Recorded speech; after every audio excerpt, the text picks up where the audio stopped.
Cool. Yeah, just messaged me about the stand up. Sweet. Okay, cool. Well, anyway, Vlad knows what the background, so I can just give the background. Um, the Cool. the the general idea is for every impossibility result, just make it an economic thing. So halting hard is impossible as long as you stay inside Turing computing. I mean, if you step outside of Turing computing and use oracles that are derived from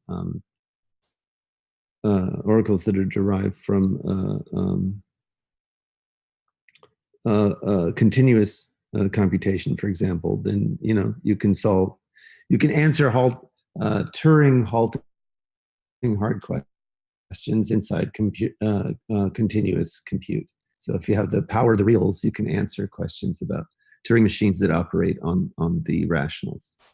But if we restrict ourselves just to Turing on computable numbers, then it's impossible to determine halting. And so use economics to decide halting, right? So this is Ethereum's idea to use Yes. gas. Well, why not generalize this idea, for every impossibility result?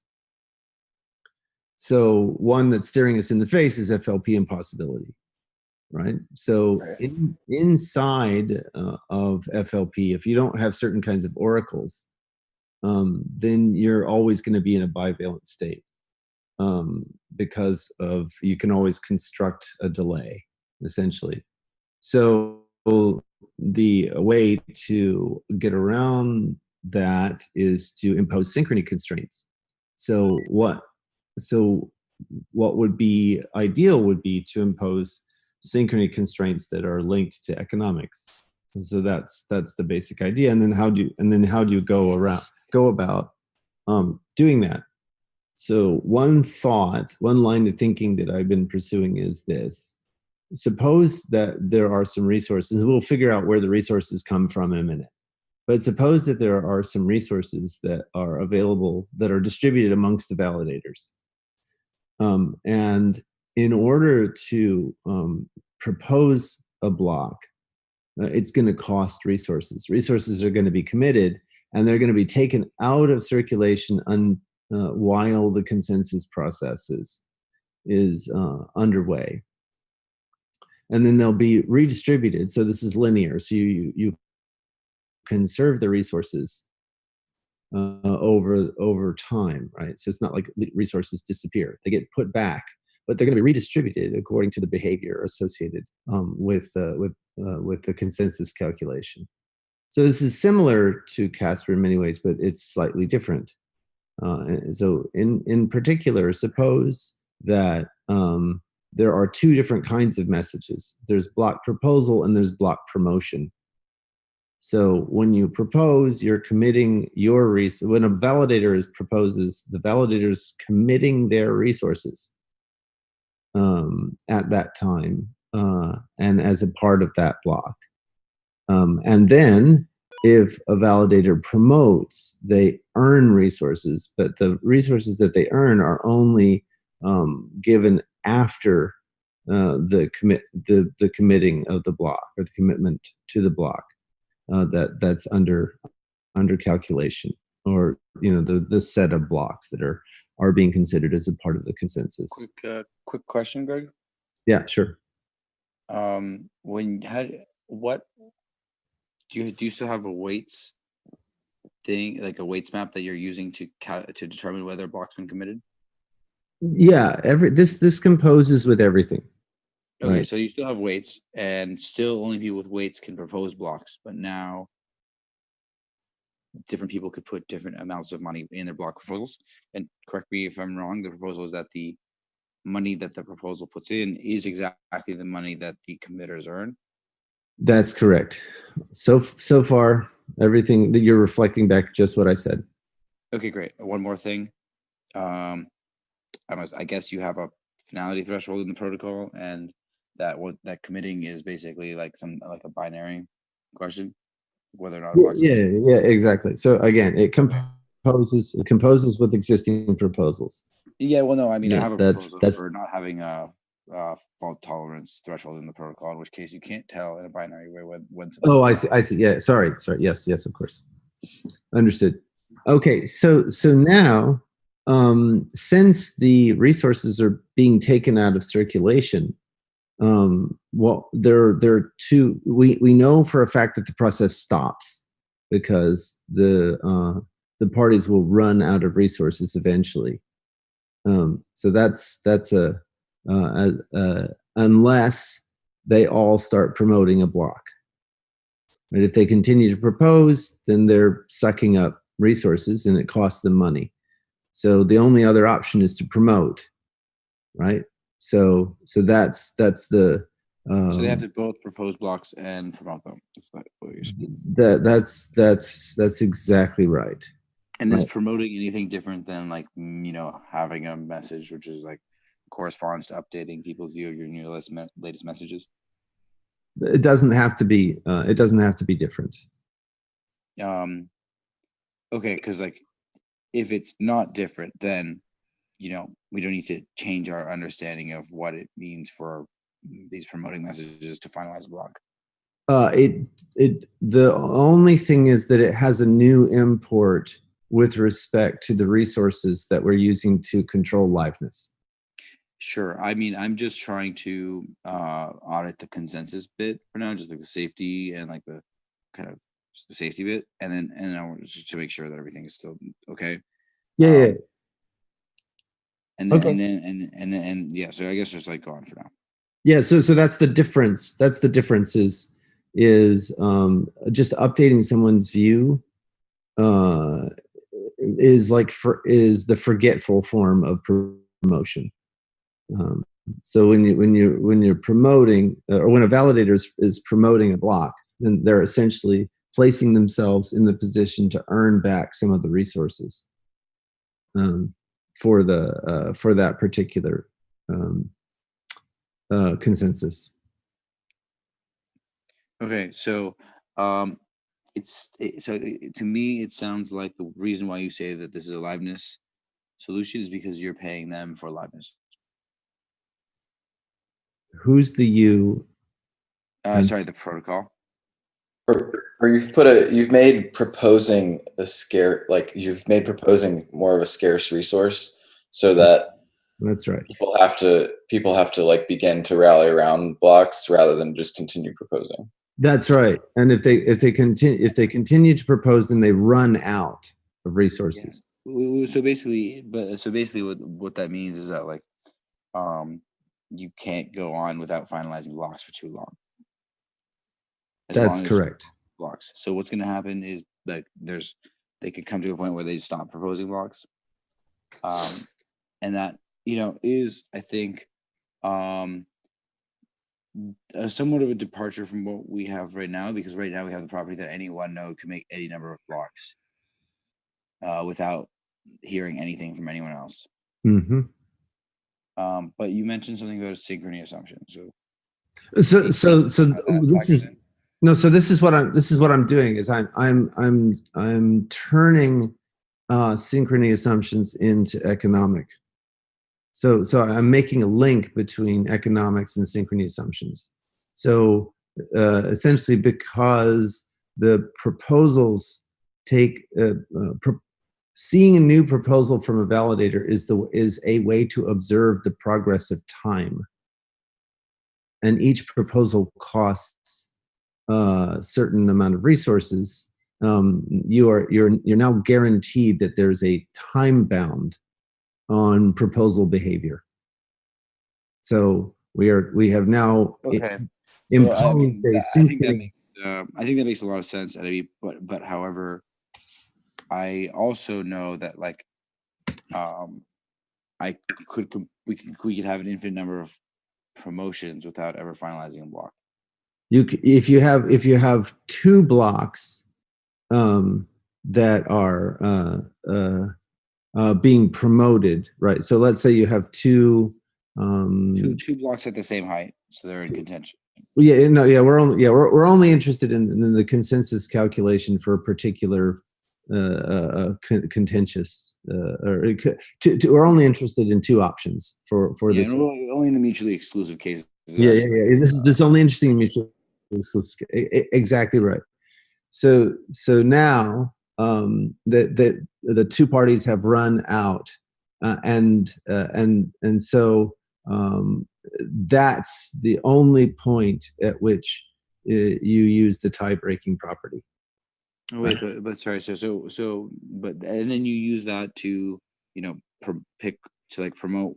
So basically, we're gonna go to a promotion. So now if you're promoting a block that doesn't win the tie, right? Then you can be punished. Oh, but you can always, that will always be able to happen, and you can always oscillate between the blocks forever because of FLP. Well, again, promotions only. Yeah, but the point is that you can now see the resources. You see that everyone is run out of resources because that's a part of the communication. So the only thing would be is if you haven't received a message with respect to one of the promotions. So that would be the case that you're considering, where you've got a delay on a message. Yeah, but that's like, that's the FLP case where basically there's delays on both sides, and but the FLP cases doesn't include this timing information, right? So here we have a particular piece of information.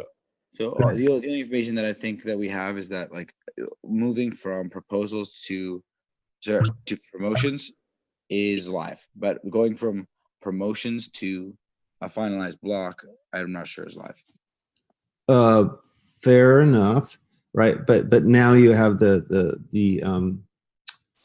so let's break it down a little bit. Hang on a second. But yeah, sorry, I just got a notification about it. Wait, go ahead. Say again. I actually do like. I do like that you were able to get the promotion stage be live by limiting the number of proposals that anyone can make. Yeah, that's correct. So you get that, and now the only question is, sorry, something is going on with. Okay, I see what. Sorry, there was a notification about some files being synchronized, and I didn't understand what was happening. So now the question is, can you under what circumstances or what assumptions do we have to make in order to get the next step? So the next step requires that we are able to see the information about running out of resources, right? So if you are able to see the information about running out of resources, then you know that any promotion that doesn't win the tie is punishable. So that's right. But that sounds like kind of the betting that we used to have in the protocol. How so? Because you would lose money if you bet that a block would get in the chain, and when it didn't eventually do that. Yeah, but that's a different. The interesting thing is it's slightly different, right? You're not putting anything up. All the betting happened prior, right? The betting prior to what? Sorry. The betting happened in the phase in the case that we're considering. We've run out of resources, right? So essentially, that was the bidding phase. Okay, so we ran out of resources actually. So maybe the right way to say it is, okay, making proposals cost resources, making promotions also cost resources. However, you can get the resources back for committing a block. I never said that promotions cost resources. Okay, well, if they don't, then you can have an infinite number of promotions. Right. That's correct. But what I'm doing is arranging it so that the resources cost is a kind of punishment, right? So Can that's you equivocate in your promotions? no. I mean, that's also a punishment. Yeah, but the thing that so basically, but so I still don't see really any liveness with respect to whether the promotions will finalize a block.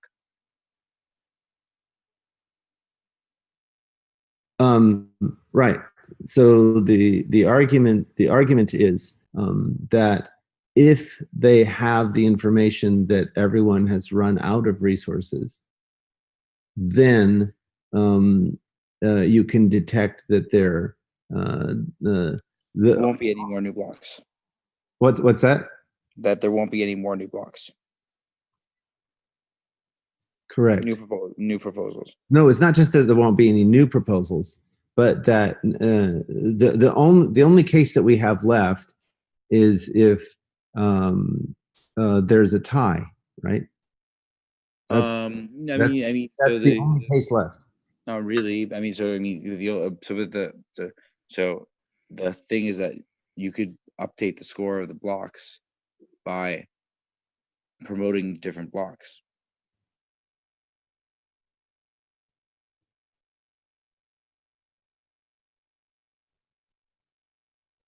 So like, it could oscillate between like, one of them winning and the other just because of the change in the promotions. Or am I mistaken? No. The question is whether or not that ends up being a final commitment. Once if you Right. say if you say the promotion is monotonic, then that stops that. No, I mean, you still have FLP for promotions, right? I mean, like you still have everyone always going to a higher score chain, but that chain. No. That's the point. The only way to switch is by promoting. I mean, by proposing. Okay, so that's something I didn't understand, and now I don't see any. So then what you're saying is that only proposing contribute to the weights of blocks. So essentially, now the best you can do, yeah. So what promoting does is gives you the chance to earn back resources, so you can continue. But it does nothing with respect to the consensus. That's right. So why not just give back the resources? But you give back the resources after you've had the chance. So think about it this way, right? Someone who is rich in the resources can keep. Or the parties that are rich in the resources can keep kind of swaying towards one block or the other, and the other parties they want to be rich in the resources later, right? So the tails, they just promote. They go, oh yeah, I like this one. I'm promoting. Why? Because if they keep doing that over time, they're going to be rich in the consensus resources. The parties that continue to engage to propose, they are slowly diminishing, and then after a commitment, the resources are redistributed, and the parties that promoted get resources. The parties that proposed, they don't get those resources back. But it sounds like the only thing that could possibly commit these blocks are the proposals. That's right. So why would the people who promoted it, who are not necessarily the same as the people who committed the blocks, be the ones who are given the resources? Because essentially what you're doing is you're giving them a chance. It's a form of randomization and rotation. They then get a chance to play the game. Okay, so promoting can be done by any node. No. It's only the validator. No, but it has to be. You can only do rotation if a validator has no weight before they come into the thing.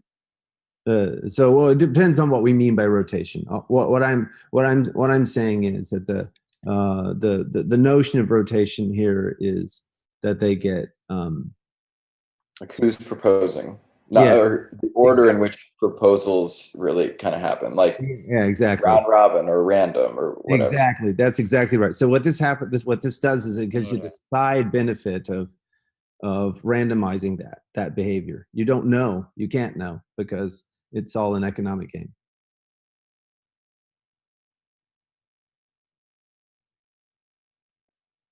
I don't.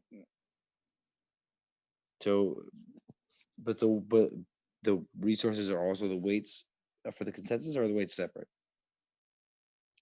Well, that's the next step in the argument. But before we go there, I'm starting as if they were independent. And that's pretty confusing for me because um, if they're independent, then um, Because well, I mean, because later they're going to be distributed, right? We have to keep them independent initially as a part of exploring this way of imposing synchrony constraints, right? We have and the reason is because at some midpoint in the protocol, these resources are going to be all distributed, right? And so you want to just think about them as if they're, you've got some kind of token or resource or whatever you want to call it that is necessary in order to make proposals. And the only way to earn those resources is to promote blocks. um, which means to identify that a block has been committed. Identify that a block has been committed. No, no, you're not identifying that a block has been committed. What you're saying is you're supporting that block. It's a vote for the block.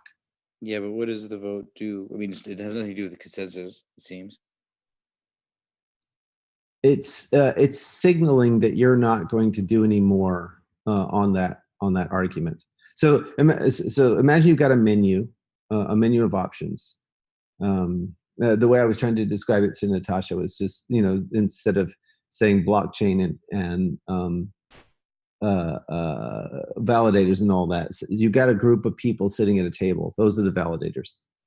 And clients come along and they propose uh, cards to go into a hand. What the validators are trying to do is to agree on a hand of cards, right?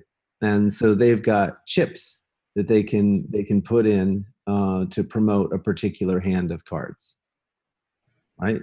And the chips go into the pool. And if someone at the table, instead of spending a chip, can throw their weight behind a particular hand of cards. So and and once they've thrown their weight behind that hand of cards, that's the hand of cards they stand behind. So but you don't implicitly promote when you make a proposal, do you? No, you do not. But when you do make a proposal, you are contributing your weight to, all blocks that are in the pair, like in the chain of that block they're proposing. Yeah, right now, let's just think about it in terms of, we're not thinking about it in terms of blocks. Let's just think about it in terms of hands of cards, and we'll get the chain and the fork choice and all of that separate. We're just trying to get, these people to all agree on a hand of cards.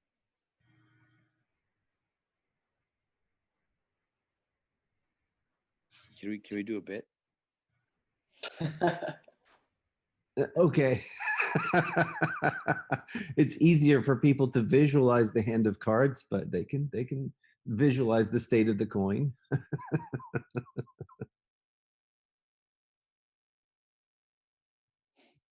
Um, So the point is that, you don't get, you have, each party has some number of chips, and they can put some number less than the chips they've got behind this bit. oh, okay. So here's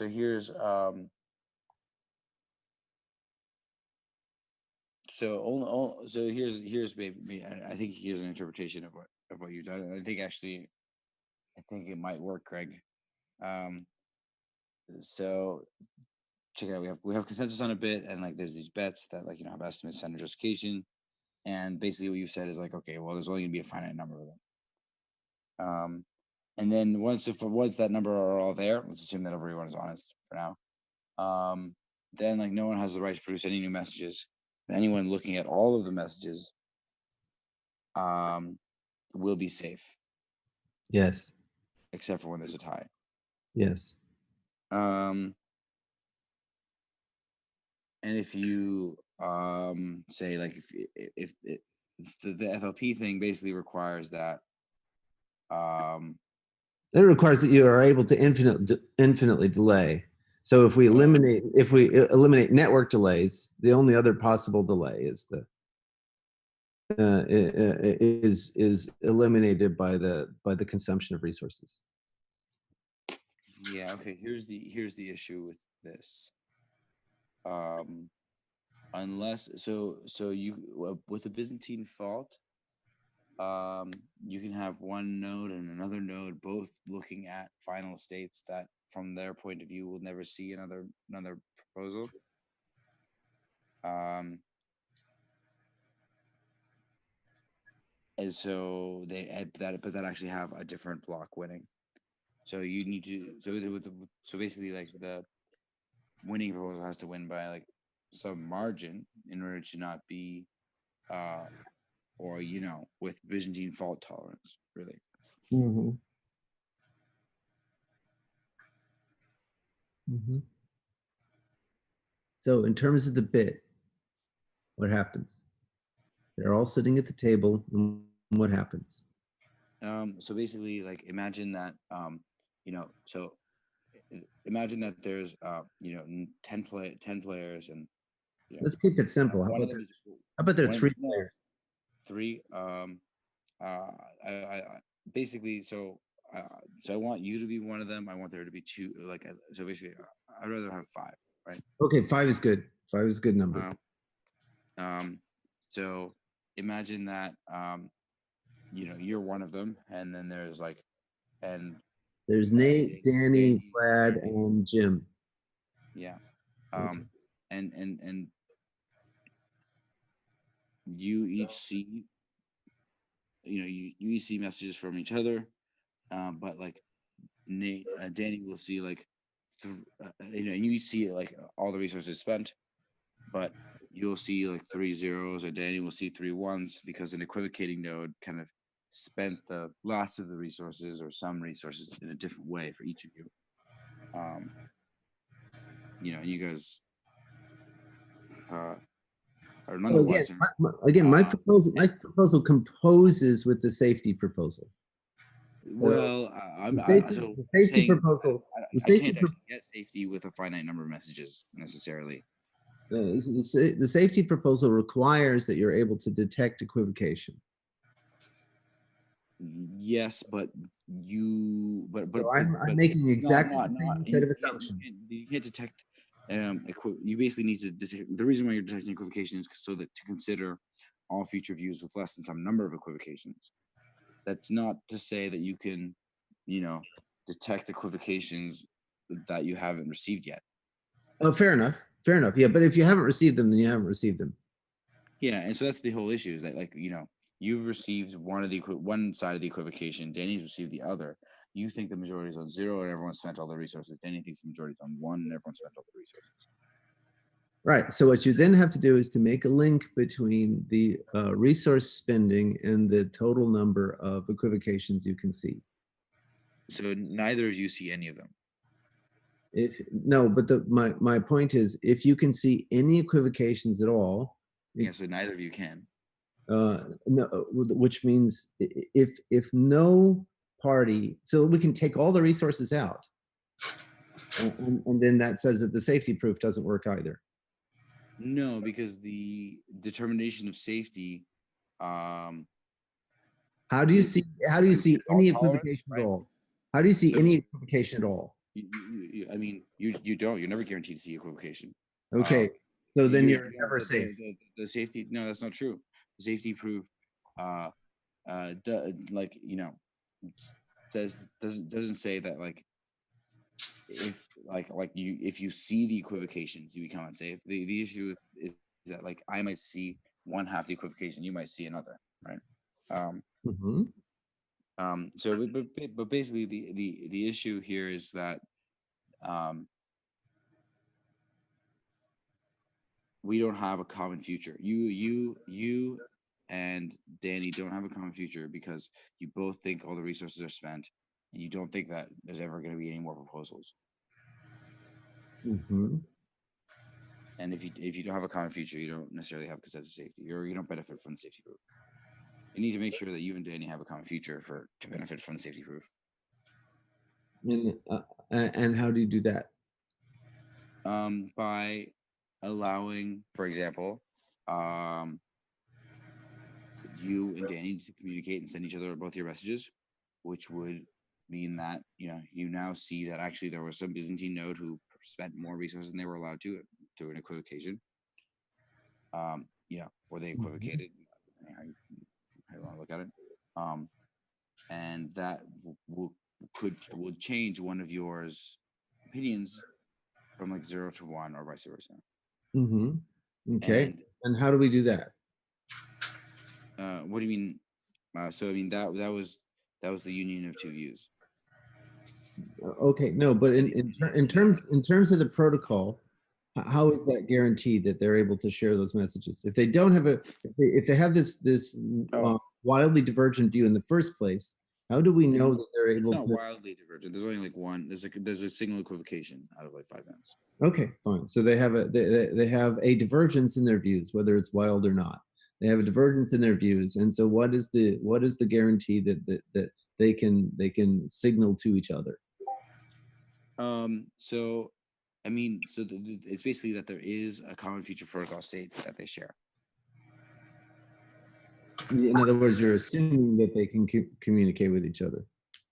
Oh well, so the thing, so pretty much. I mean, it's a little bit weaker, so I'm not making a liveness claim. That's all I'm saying. Like, it's not like a liveness claim. It's the fact that they have a protocol state in the future, not that Right. they will ever get there. Okay, great. And so this is the function of the promotions. The promotions is what allows them to share views, right? Because promotions come with justifications. Okay, but if we share views, then like one of you guys is gonna have to change your opinion if you haven't No. But that's exactly the point. That's how you detect. It's this very same mechanism by which you detect the equivocation, if you can at all. It's because you So are able to share. detecting the equivocation doesn't cause a block to be final though. No, but what it does do is it changes the resource distribution. Okay, which allows people to make more proposals. No, which allows to knock validators out of the mix, Okay, so that which was then four eliminates validators. proposals. Okay, so that kind of makes sense. So I could knock their weight to 0, and now have a new determination about whether it's like 0, whether like the bit 0 or 1. Mhm. And I'm at a new state where there's where no honest validator will be able to make another proposal. Mhm. Um, so I guess if you can, so I guess if you can show that like there for all validators, like that kind of equivocation wouldn't change this the the block that you choose or the bit that you choose, Then it comes then into the tie breaking. well, no, if it wouldn't change it, then it's safe for those equivocations. Right. So that you do have futures even after the resources are spent because Mhm. of equivocation. And you have to make sure that like when you say that you're safe, that like there's like you have in all those futures the same value of the estimate. Right.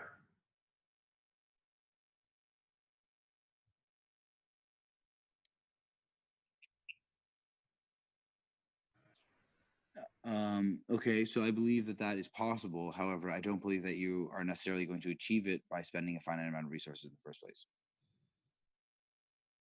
No, I think you're that you're on to the crux of the matter. The crux of the matter is how do you um, turn economics into the synchrony constraint, right? So we agree, I think we all agree that in a synchronous situation, you can a situation that is synchronous as opposed to an asynchronous situation, we can get agreement, right? We avoid a FLP impossibility. Is that agreed? Um, I think it's a little more subtle. Okay, so Um, what's the subtlety? so yes, you've avoided FLP possibility, but that does not mean that you're necessarily live. Instead, you could end up stuck in a state where you don't have a decision.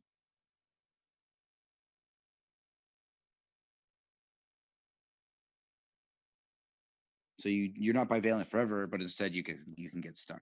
Yes, correct. That's right. And now, what's the stuckness?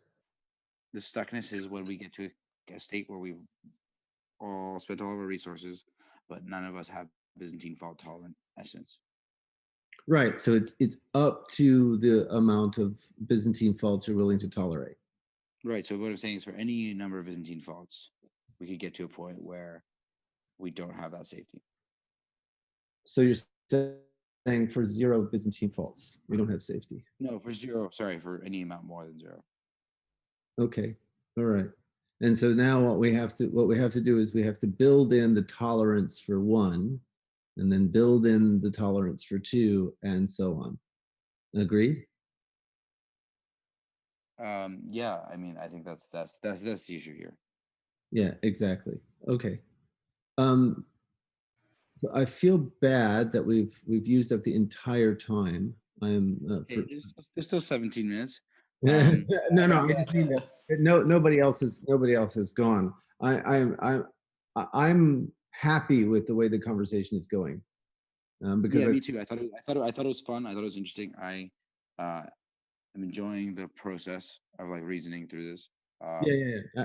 absolutely, absolutely. This is However, I think that you might have a problem here with these equivocations. oh, it's possible, it's possible, but I think that But the actually, I agree that it works for 100% honest validators, which is actually amazing. uh well, yeah, right. It works under the assumption of no network faults. No Byzantine faults, like no equivocations. Correct. That's right. That's right. Yeah, that's really cool. I would love to see that become BFT. But yeah, maybe I do have an update actually. So, and maybe other people do too. Okay. My main update is that I was, I mean, it was DevCon, and we released the papers and prototype code base, like draft versions of papers. One of them is specifying the friendly ghost, and the other is developing the correct by construction process in a really abstract way. The process development is still incomplete, but the specification is pretty complete, and the prototype is released and quite pretty.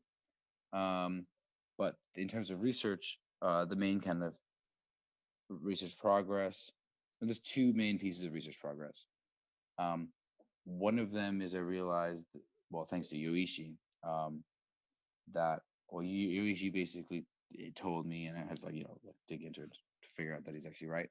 That we don't need just for every pair that nodes have a common feature to have consensus safety, but we need for all the nodes, right? Or for any nodes that have consensus safety, they all have there exists like a single Oh common. yeah, no, he's correct. That's correct, because you can have, yeah. So basically, what you can have is like P and Q imply not Yeah, not J. I don't know. yeah, P, yeah, R, exactly. P and Yeah, Q, and so not then R, so and then R for so they all, basically, yeah. P and R and Q, and P and Q each are consistent, and so our pairwise proof says that they can all decide with safety. Um, but But the triple. P and Q implies not R, and so like you get, and so like in a distributed way you have both not R and R being safe, and that's kind of bad. Yeah. So that's like one very significant note. And I think this is one of the things that hasn't come up because like the way that I've been securing common futures by doing this fault count thing uh is like it just does that also. And so it never really like crossed my mind because I'd always been getting it for free without really thinking about it. Um, all the nodes have a common future in the Oh, I thought you only did pairwise. no, I do pairwise only in the proof, but the mechanism actually has and provides the group wise. Oh, so and how is So like that? the proof was just like kind of missing, this like thing that like it happened to be that like their protocols were always done.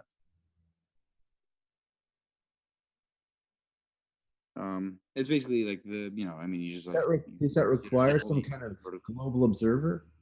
No, no, it just it basically like no, not really. It just requires like that we have unions as I mean, you have that like the union of any number of views is also a protocol state as long as it there's not more than some number of faults in there.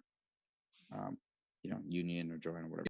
Basically, it just a matter. It just requires that you can construct a common feature protocol state. And in our case, we have this process where we always allow the construction of future protocol states, and then we kind of and then we like change our minds if there's too many Byzantine faults. Is the history taken used to determine the computers? I was just Yeah, wondering so I if mean that's the that's right. same. So basically, everyone's state is you can essentially think of it as like their history or really like any piece of their history that's still relevant. And so the common future is really like it's kind of just like a join of all of those histories. And so it's equivalent to virtual voting and hashgraph. So I think it's I don't I think it's a little I think it's like somewhat similar, but um I think it's a little bit different, right? Yeah, Hashgraph has like a it's number of richer. like steps and stuff. Yeah, it's richer, and it has the economic um, It's also base, way simpler. which That's way which simpler. I was wondering if the economic uh, basis, which is what I guess Casper is, um, or how it seems like it balances um leadership and following of nodes the way in nature leading and being led is what enables cooperation. Yeah, I mean, I'm sure there's analogies there. Um, but I do have one more update, and then maybe Nate and Danny or Danny have one also.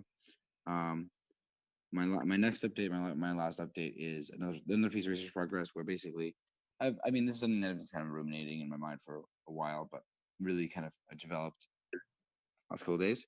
But basically that like, so if we talked a lot about fault attribution and figuring out who was Byzantine and like which nodes were faulty, and we know that like consensus failure means that there's going to be some number of faults. However, it could also, but it could totally be the case that there is that number of faults, but without any consensus failure, or there is any fault that isn't actually contributing to consensus failure or have anything to do with consensus failure. And so, like the idea is, okay, well, rather than incentivize just following the protocol directly, because there are people sometimes there's like bugs in software and things crash and etc. Um, it if you exhibit a Byzantine fault, but it's not part of a coordinated attack and doesn't sacrifice any business and the protocols like guarantees, then actually we can penalize you much less while still maintaining the same cost of attack to an adversary. And in fact, actually it increases the cost of attack to an adversary because people are more eager to participate if they don't worry about their node crashing, leading to them losing their entire deposit. Which like could happen if in like some severe cases where you kind of your node crashes in such a way that like you forget about a block that you made, and that block isn't something you download from the network, but which appears on the network after you've started running your validator again with another computer, say. So there's like cases where you could imagine that like even without a bug, just with like the right kind of hardware failure, or with a bug, you would have your node is a Byzantine behavior, but in a way that isn't like part of an attack, in the sense that there is no consensus failure. There's not a coincidence in all these faults in a way that undermines protocol guarantees. So the net benefit is that we can make participation a lot more friendly, because for the most part, we're going to assume that Byzantine faults that aren't coordinated in a way that causes failure are not malicious. They're still bad. We'll still penalize them, because it reduces the quality of the network. But we won't remove the whole deposit, and that is going to be okay, because in the case of an attack, they will lose their whole deposit, and so we don't actually reduce our security. And so that's just kind of like an extremely sane improvement to the economic incentivization model, where instead of just saying, okay, we attribute the faults and penalize them, we'll detect the failure modes, figure out which faults are responsible for them, and penalize those, rather than penalizing all faults all the time. Although we will still penalize them, but it's not going to be like the whole the whole deposit. And so this is to encourage more people to validate by having. Well, it's to not screw them if they have bugs in their code. Right. Which yes, it increases the security because of that. Yeah. The question is, you have to be able to detect that, right? Yeah, exactly. You have to be able to identify failure modes and detect which faults. So we already know how to detect faults. We know how to. I know how to identify safety failures. Identifying liveness failures, I think also is possible, but I've given it less thought. Yeah, but then the safety failures that you detect are all equivocations, right? There's nothing else. They're all caused by equivocations, but they're absolutely, yeah. That the only way to cause safety failure is with equivocations. Right. But only maximally punish equivocations if that equivocation was part of the cause of an actual safety failure.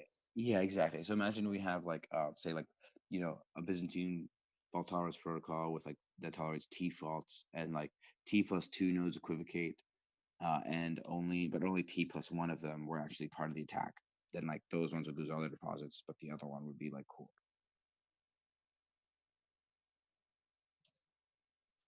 So how do you detect when something is part of an attack? Well, that's the research. That's the direction. That's where we're going. Okay, got it. Understood. Okay, that's understood. By the way, I do have a research. So if we can do that, then we can like improve our thing. Yeah. By the way, I have a research update, but I want to hear from all the others. Yeah. So I'm done with my research updates.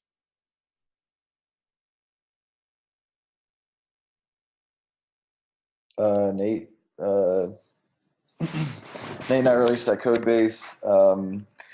It's at the point where we're ready to start simulating a lot more interesting things in terms of trying to simulate more realistic network conditions in terms of kind of message propagation times and data availability.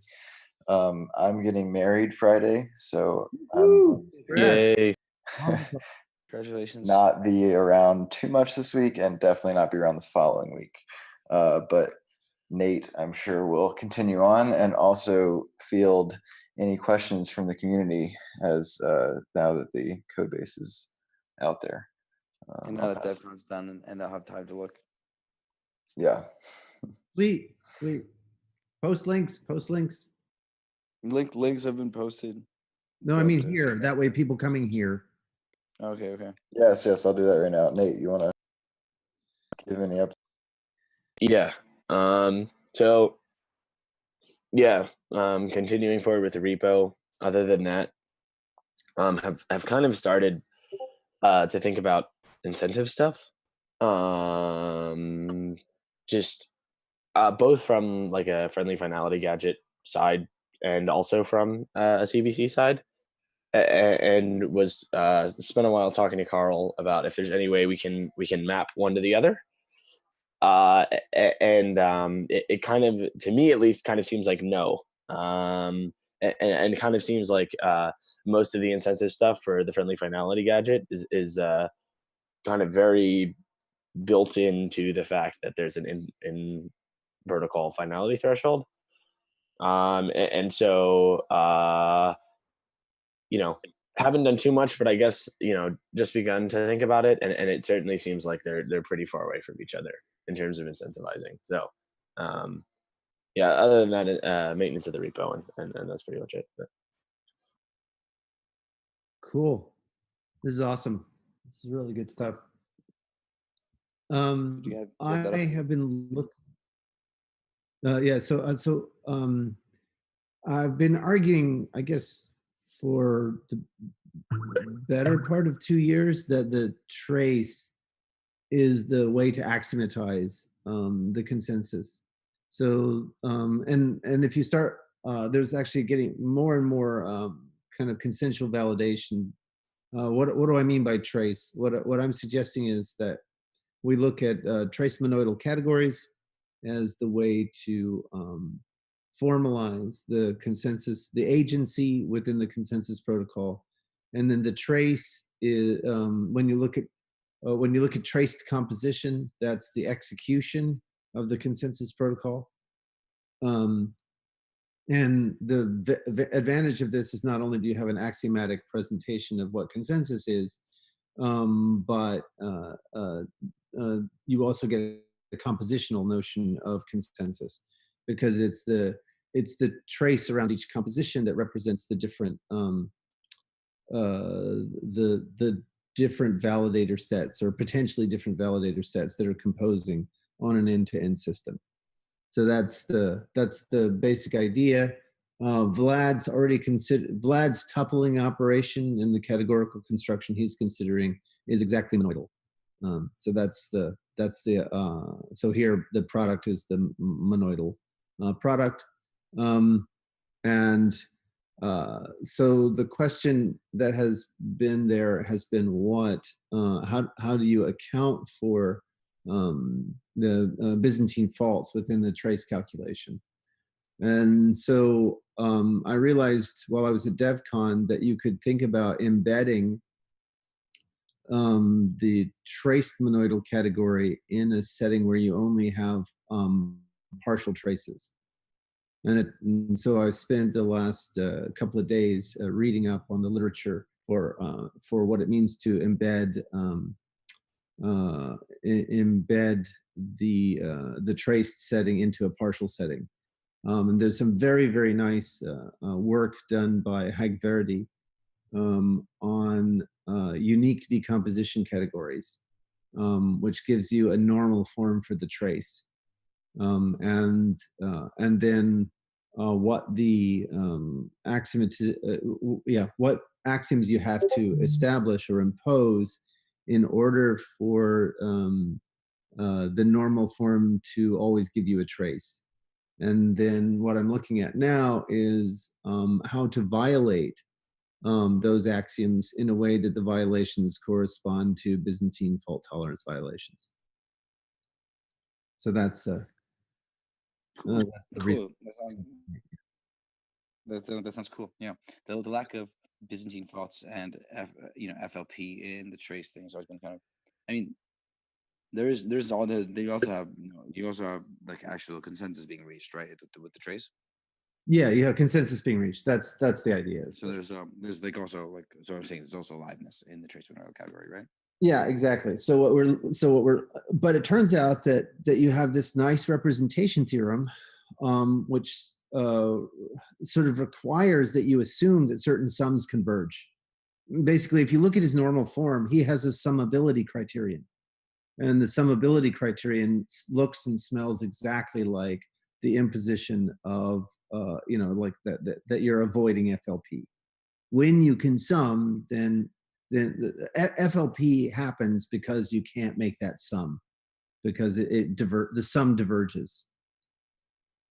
So that's the way to. That feels like the way to to correlate the normal form to FLP. Cool. Yeah, I mean, I'm excited to, hear more, learn more, hopefully end up understanding. Yeah. Me too. Cool. Great. It's 8:02. I need Yeah. to finish. I think we're all good to go, right? Yeah, I think we're all good to go. Thanks again to Christian, and thanks Jim for joining us this morning. Yep. Have a Cheers, everyone. good week. See you next week. Peace out, guys. Yeah. Hey, Peace. guys.